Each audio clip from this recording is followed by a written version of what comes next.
Greetings, Internet! I'm Troy to the Max Extreme! I didn't mean that spooky. Oh. We're not doing like the Elvira late night, midnight movie. Alright, very good. But we'll go with it. I mean, your heart was in it. I'm not gonna pull you in. Just go. No, not spooky. Too spooky. Alright.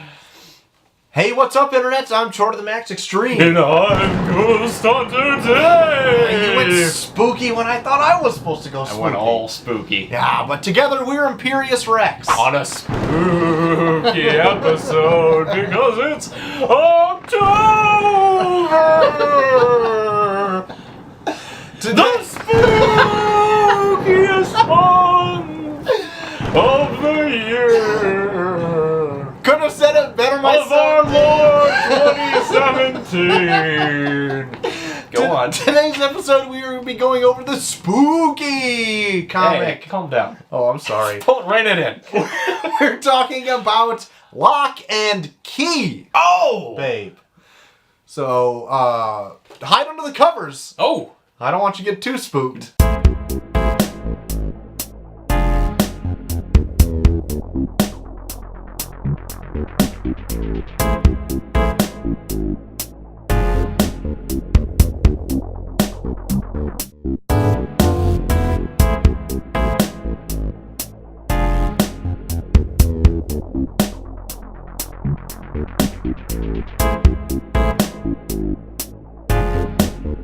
Alright. Hey, we're back. Are we? No, not yet. All Not right. until I say Lock and Key. All right. So, Dave. Yes. Ghost Hunter Dave. Oh, Spooky Ghost how Hunter appropriate. Dave. Lock and Key. I'm glad you brought this up, Troy. All right, great. Go on. So it hit the world by storm a few years ago. Yeah. Joe Hill, Joe Hill. Gabriel Rodriguez, Gabriel Rodriguez. killing it Oh my on god. this. A totally original story Yes. of Tell me more. a Bring it in. family Yes. going into a northeastern type Your house. Yeah, getting warmer. maybe haunted, Possibly. and there's supernatural things going on Right? where they may be spooky in nature. And a grand story takes place, spanning across 6 trades, 6 trades. plus maybe a few one-shots added along the way. Why not? And There you have it. turns into a pretty epic, wicked tale. This is one of my favorite comics ever. Seconded. Yes. Seconded. Amazing. Yeah. What a masterpiece Yes. this thing is. So, I mean, you summed it up beautifully there. Thank you very much. Basically, Lock and Key follows the Locke family as they're reeling from the death of their father, Randall Locke, who's killed by a student of his. He's a teacher. And they travel back to like the family home in Lovecraft, Massachusetts. But they go to Key House. I think it's in Lovecraft, Massachusetts. It very well could be. Might be. We Might look not. it up, but Who we're knows? not. No. I've got some notes here, but I'm too drunk to read these things. But they go back and they find this old house that like Randall grew up in. And the children, 3 of them, Tyler, Kinsey, and Bodie, or Bode. I always read it as Bode. I did too, it's but up in the air. I think it might be Bodie or Body, maybe? I think Anyway, that's a stretch. 3 kids. They stumble on all these keys, these like magical keys, and if they put them in certain doors, it unlocks these like supernatural powers. Where, for instance, there's a death key. They put it in the right door, they walk through, they keel over dead, and their spirit escapes, and they can roam around as a ghost. Yes. There's another one, like a gender key. They walk in, male, they exit female. There's another one where like they strap on wings when they come out. There's a music box key where like a music box plays a song and they have to do what they say. There's a shadow key. There's all these keys. So many keys, Dave. But basically, it's this family that's trying to figure out what to do with all these goddamn keys everywhere. It's like a janitor's ring of so many keys. Oh my lord. My top 3 favorite comics of all time. They have a definite end. Mm-hmm. And even though they're continuing Lock and Key with like a series of just kind of one-shots or one-offs whenever they want, right, the main story is done. Mm-hmm. It has a wrap-up. Yep. So you invest in these 6 trades and you're done. Yes. You can drop off. Yes. And my lord, does it tell an amazing story. Yeah. This is a comic that I picked up back when Wizard Magazine was a thing. Mm-hmm. And it was like one of their like undiscovered gems or like the rare comic of the month. And they talked about this. And I read it on the toilet probably because that's when I read Wizard. Of course. And I was like, oh, that sounds kind of good. And then like I was in a Borders or something and I saw it and I was like, oh, that's that one. I flipped it open. I was like, I really like the art. Yeah. And I got it based on that. Mm-hmm. And I sat down and I read it and I was like, this is really good. Yeah. Like, this is better than a comic should be. Like, it seems like a real author wrote this. Yeah. And sure enough, like, Joe Hill is a real author. He writes novels normally. But he does this, too. Yep. And I think this is the best thing he's ever written. Like, Whoa. I've got a bunch of Hot them. take. Right over your shoulder. Hot take. Right over your shoulder. Right there. Joe Hill. I've got all his books. This is my favorite thing he's done. It's amazing. So, like, fleshed out. The characters are great. The story is so unique. Mm-hmm. This is begging for a movie adaptation. And it's like a Harry Potter type of, like, magic and awe. Yeah. But it is really dark, too. Oh, and yeah. It, like, even though the art is kind of, like, unassuming and kind of friendly and fun and cartoony, it gets really, really adult and dark. Oh, yeah. It gets dark very soon because you get to see the murder of the father right off the bat in the first trade, and if it was any more realistic, this comic would be haunting. Oh my god. If you think of someone like Alex Maleev or someone drawing this, it would just be like off-putting. Yeah. Like, oh, I don't know about this. But I feel dirty. Not to like off-put like Gabriel Rodriguez's art, because it is perfect. Every character...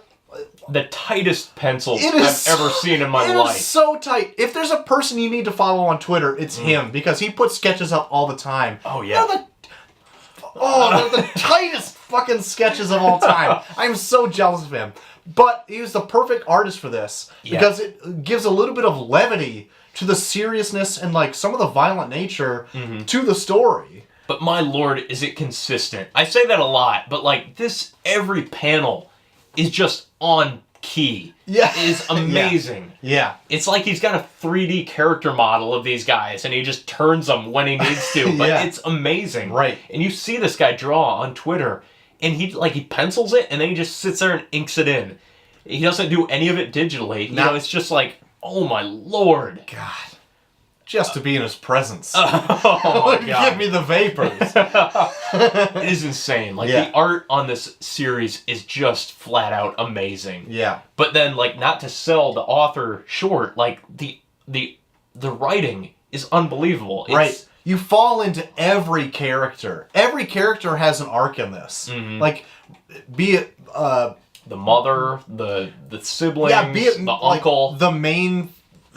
key family, all the nuclear family. Yeah, all the ancillary characters as well have like an arc that they also have, and it's like everybody feels so planned out and like a real person you've met. It's not like superhero characters where they're larger than life. These are like real people. Oh yeah, and it makes you feel for them even more. Dealing from like a devastating occurrence in their lives. Yeah. Like, they're all dealing with their father dying. And it's like 2 teenagers and a young like grade school kid trying to wrap their mind around their father getting killed and moving across the country to this haunted house, essentially. Yeah. Where like all these crazy supernatural things are happening.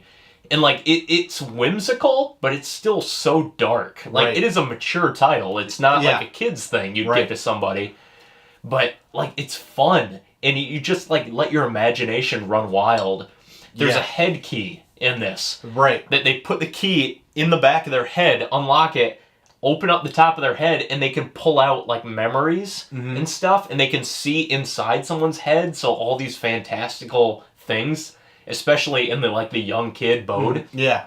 The main conflict of the story is they get to the house and there's a well house where there's this lady of the shadows, or the lady in the well, that comes out and tries to kind of get Bode to let her out of the well. Yeah. And that becomes like this ongoing antagonist throughout the entire thing. Yeah. And it ties back to their father's past with the house. It flashes back for like a trade, I think, or a hardcover. Yeah. And it shows his backstory and how like everything, how he inadvertently kind of set all this up for his kids. Yeah. And then it goes back even further to like the American Revolution, where the Locke family actually creates these keys, and they inadvertently like open a demon door, which unleashes all this like evil and black magic into the house. Yeah. But all that comes way later into the story, once you're already invested in the characters, and at that point you're just along for the ride. Yeah. In every trade, like more and more keys are uncovered. The first one, I think there's only like one key, maybe one or two, and then they just pile up. So it's like a slow start where you're like, oh man, this is good. Like, where's this going? And then they just keep piling it on and piling it on. And at that point, you're like, I want more. Like, give me more of these keys. Like, what else they got? Because, like, if you, like, the first trade, it's like 1 or 2 keys, and then the next one is like 1 or 2. But by that time, you're like, well, that's kind of redundant. Yeah. And so, like, the third trade is just like 4 keys. Here we go. And it's just like, here, boom, boom, boom, boom, boom. And you're like, all right, good. I don't need to see all the fucking... And the really cool thing about this is you put yourself in the character's shoes. Yeah. Where you're like, oh man, I would love that key. Or like, how would I use that? So at first, you're the one who pitched this book to me, and it was like, I think through 4 trades or hardcovers as you pitched it to me. I'm not a huge horror comic fan, and horror is more your thing. It is. I'm a horror fan. So you kept pitching me. I'm a horror monger. It's great. This horror comic. It's about these kids, and I'm like, Dave. No thanks. You're trying to put your agenda on me. I don't appreciate it. I'm going to wash my horror over you. And then it was almost wrapped up. Had one more trade to go. And I think you gave it, is like, just read these. And I did. And I'm like, thank God you did. Because it is really one of the best series I've ever read. So good. It is really good. I started it in the first trade, and then I was reading them as they came. And then the last one came out, and I just held off for the longest time. You read it before me. I did. And you read it for like a year before me. I did. And you wanted to talk about it, and I'm like, I haven't read it yet. And I couldn't bring myself to read it because I was just worried. Like, I love this book. And I was like, I don't know if it's gonna stick the ending, you know? I don't want to be let down. Yeah. And I finally, like, it got to the time where I was like, I gotta bite the bullet. I gotta finish Lock and Key. Yeah. So I went back, read it all from the beginning, as I'm wont to do. Yep. Got to the last one, final page, and I was like, beautiful. Just had a release. It's like, oh! It was perfect. Yeah. You know, like, it's one of those that just, like, you're worried that it's not gonna get it, and it does, and you're just so happy. Yeah. It stuck the ending. Yep. It was a perfect 6 trade series. Yes.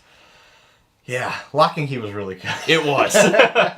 It turned me on to possibly reading more horror stuff. Yeah. Definitely following Gabriel Rodriguez's stuff. Absolutely. And if Joe Hill does any more comic stuff, I'd gladly hop on board. They occasionally team back up for like these weird one-off Lock and Key stories. They did one not too long ago called Small World, which was a little bit of like a backstory on the original Locke family. Yeah.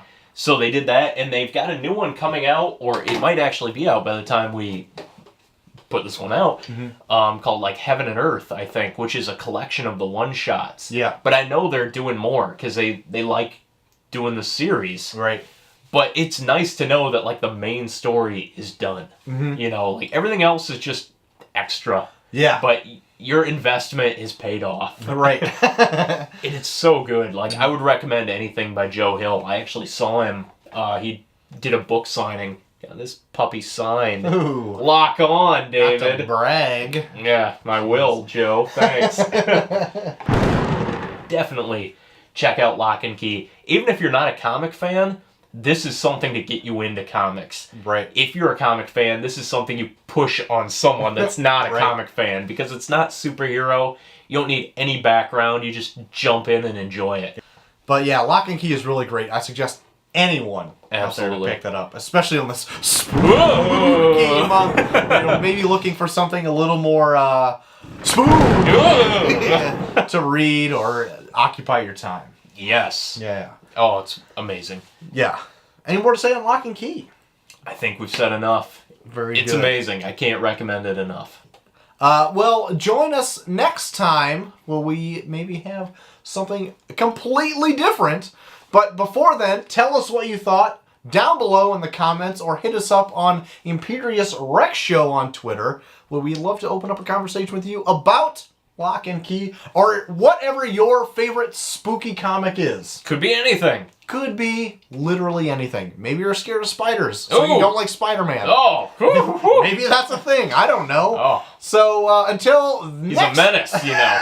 until next time, I've been Troy to the Max Extreme. And I've been Ghost Hunter Dave. And together we are Imperius Rex, and we'll see you next time.